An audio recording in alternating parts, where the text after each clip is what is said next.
Magandang araw po mga kaibigan.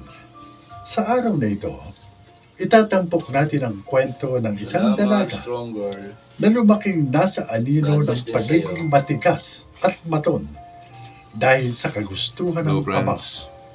Narito ang kwento ng buhay ni Bubuo ulit tayo ng isang Adi. drama. Maliit pa ako nang mawala si inay. Kaya lumaki ako na si Itay lang ang kasama.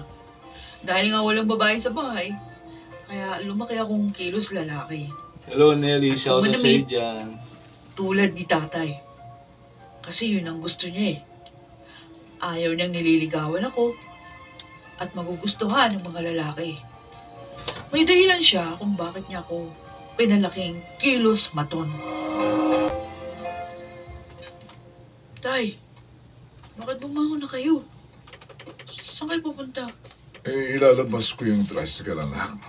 Sayang din kasi yung isang araw kung paglabas, hindi ako kikita. O, di ba masama pakiramdam niyo? Sabi niyo, nahihilo kayo. Oo, pero Magpahinga na lang kayo. naku, Mamaya niyan, baka paano pa kayo kung Shout pipilitin yung out. magmaneho ng tricycle. hindi. Ako na yung bahala. Hindi mo bang sabihin ikaw ang papasada na doon sa tricycle? Oo! Yakang-yaka ko yun. Kaya nga gumising ako ng maaga eh, dahil ako maglalabas ng tricycle. Di ba? Kaya niyo nga ako tinuruan magmaneho para may karelyebo kayo. No? Sigurado ka ba? Sigurado ako, tay. Kasi... Sayang lang pagiging macho nitong anak niyo. Kung di niyo maasahan. Nasaan na ba yung susi ni Mercedes? Nga po, puro kakalokohan. Ano ka mo? Yung susi? Oo. Doon sa may pinto, nakasabit. Tay, basta magpahinga na lang kayo dyan, ha? Naku, Ako na muna bahalang dumilensya ng makakain natin.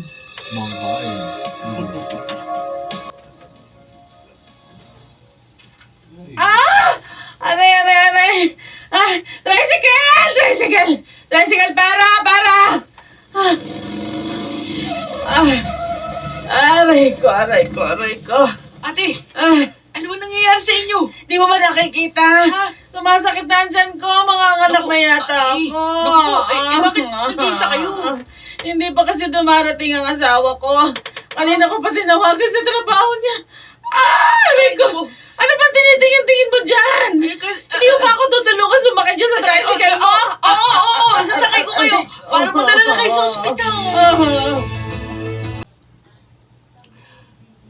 Talagang ginawa mo ng parang lalaki yung anak mo, Wilson, ah. Siya na ang pumapasada ng tricycle mo. Diyan, Hello. ngayon lang mo. Tsaka gusto ni ate na siyang pumasada eh. Nagpresenta ho siya dahil nga masama yung katawan ko eh. O, pati palayaw niya. Tunog lalaki na. Adi ang tawag mo sa halip na Adelaida. Oh, kawo. Bakit naman kasi pinalaki mong ganyan ang anak mo? Wala naman pong masama kung lumaki man na astig si Adelaida. di Oy, ba? pero babae siya, Wilson. Opo, pero Ay, tingnan mo nga. Tingnan mo kung kumilos. Parang maton. alam niyo Chang, mainam nga ho yun eh. Para walang mang babasto sa kanya. Dahil natatakot na upakan niya. Saka si Ewan ko sa Huli inyo na lang. yung Rolly. Umabot pa sa ospital si Ate Buntis. Hindi dito, nanganak sa loob ng tricycle ko.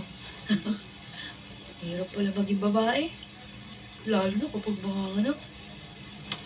Kailangan kong makahanap ng bagong pasahero. Ay, ayun. May lalaking pumapara. Isasakay ko.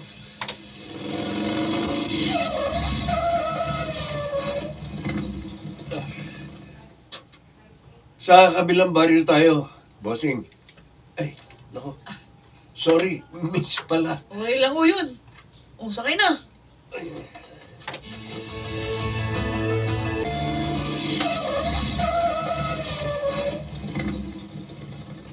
Oh, boss. Dito na ho yung bahay ng taong pupuntahan nyo. Di ba sabi nyo malapit lang sa balangka? Balangkay. Barangay. Barangay. Barangay.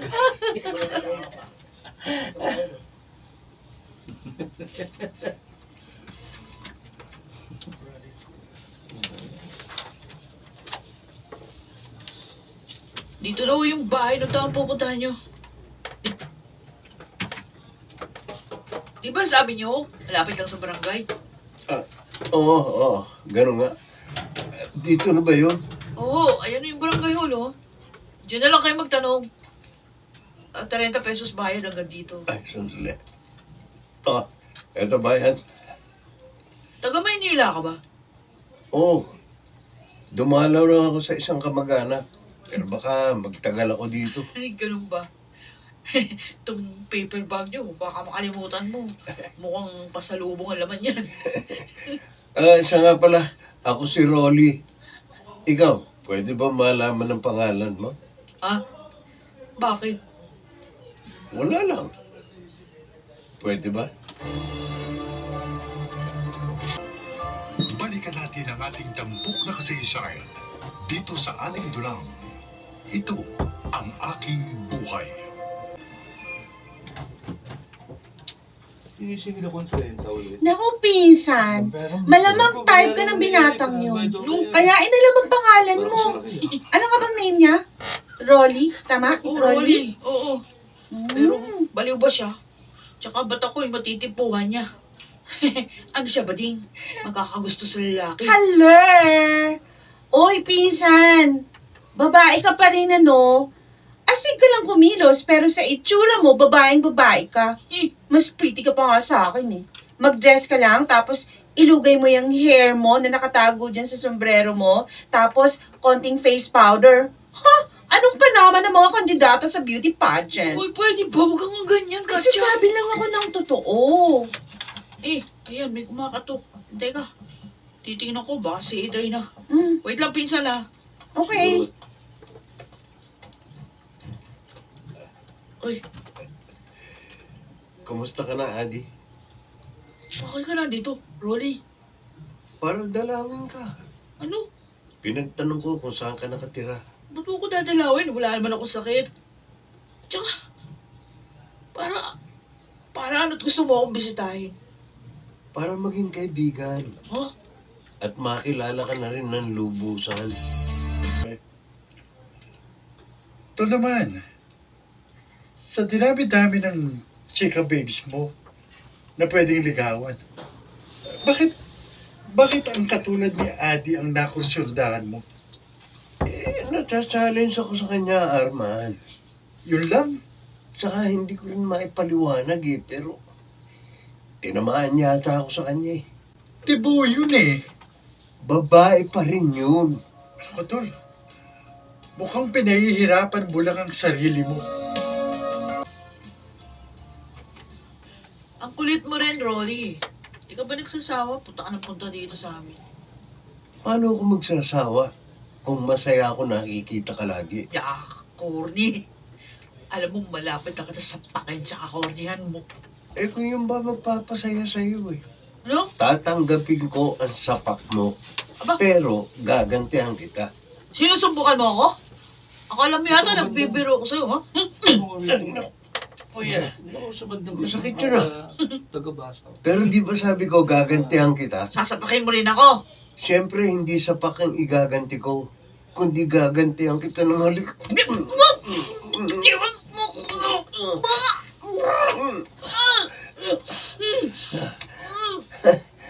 May Rosyo, 5. Siguro, Galing nagbibiro ng ako Oasis no? Radio, Paraiso. Adi, uy. Okay ka lang ba? Ano nangyayari sa'yo? Ba't nakatulala ka riyan? Ah, Naku, hinamatay si Adi. sa akin? Bakit hindi mo Sa alis kami lang sa isip kinikiss ko? yun. Unggoy na rolling yun. Talap-talap daw, Ki, sabi ni Ana G. Magaling. Ramdam na ramdam ko pa rin. Ah! Ano ba itong ginawa niya sa akin? At ano itong kalokohan na nararamdaman ko? Bakit ba namimiss ko siya?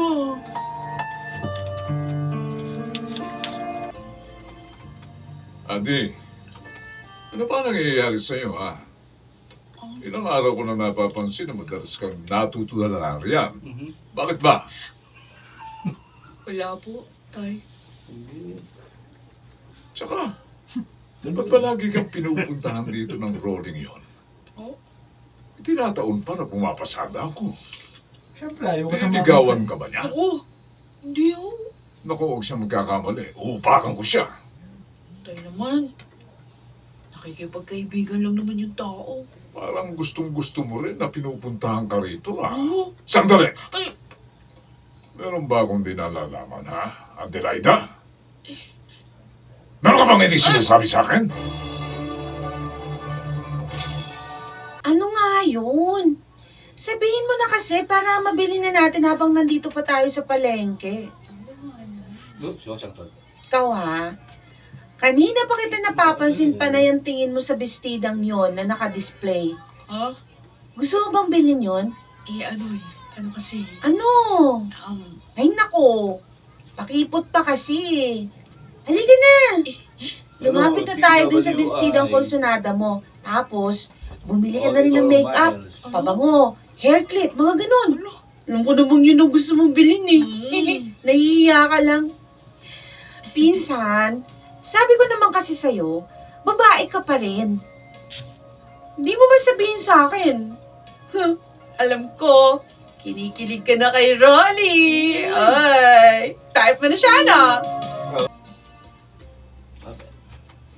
Adi, hindi mo naman kailangang itago ang totoong nararamdaman mo eh.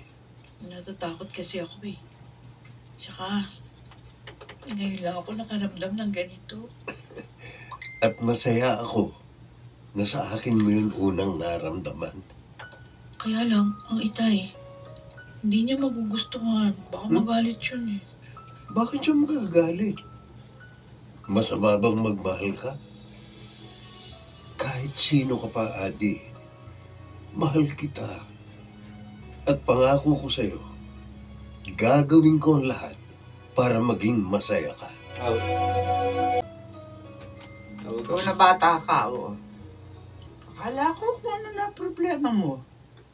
Ay, pero natutuwa ako sa pagbabago mo, ha? Meron pa na sa likod eh. Kilala kanina. Bakit Sorry po, sorry po. Nakasiwang nga ho ako, Lola Lupe. Sasanay ka rin. Pero napakaganda mo, Adelaida.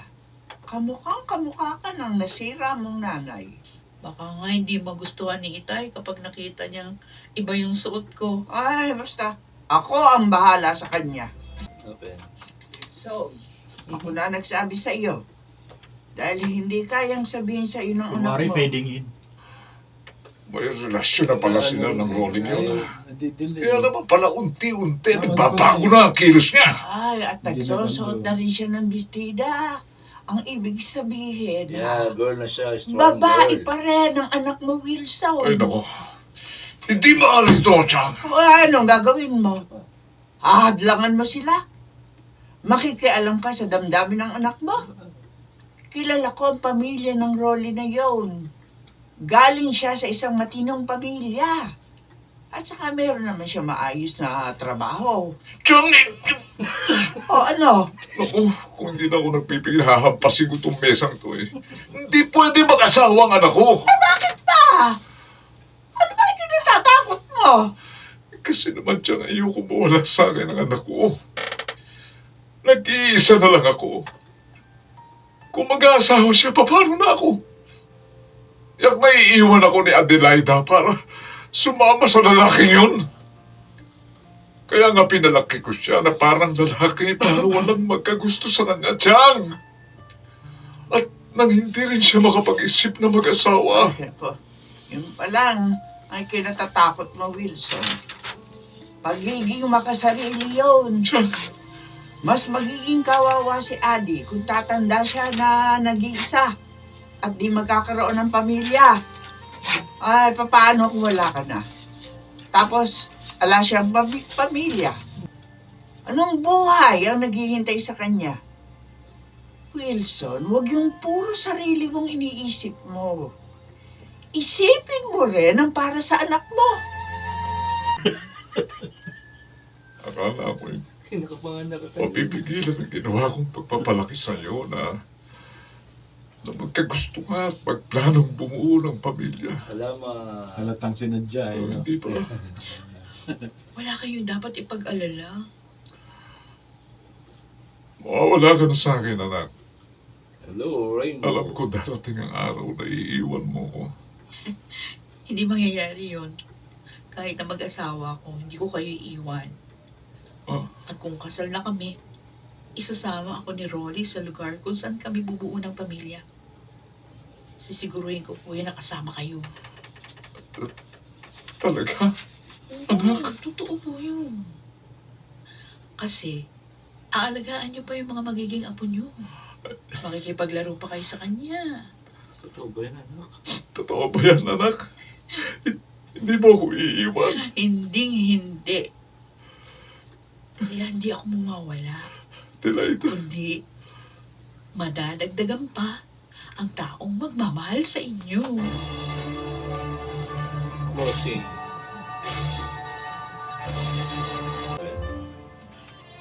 Naging maunawain si Itay. At saka naintindihan ko rin yung pinanggalingan niya kung bakit pinalaki niya akong parang lalaki.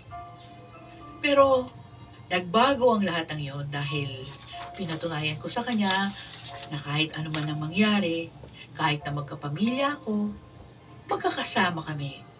At hindi ko siya pababayaan sa kanyang pagtanda. Magkakasama kami. Yan. Nagpapasalamat din ako dahil Magkakasama eh. isang maunawaing lalaki ang aking Magkakasama. napangasawa.